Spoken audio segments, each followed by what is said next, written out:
At Chick-fil-A, our first line of listening is the operator and the team members.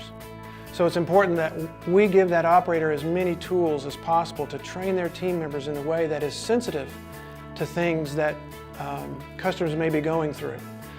We initiated a training, sort of a training plan a couple of years ago, where we would bring operators into the home office and we would place them in scenarios in a restaurant, and we would pay customers or actors to play certain roles.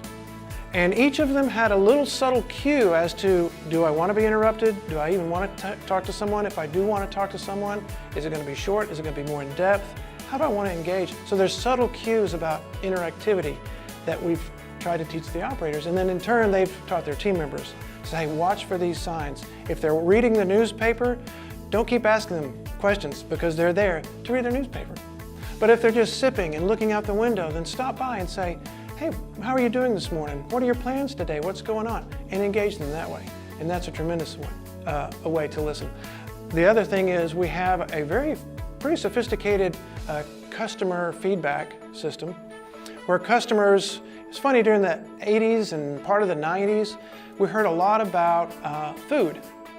And once we realized that, hey, we're doing well in operational excellence, if we can keep that up, maybe there's a whole service platform that we can begin to introduce to customers and then listen to see what they think about it.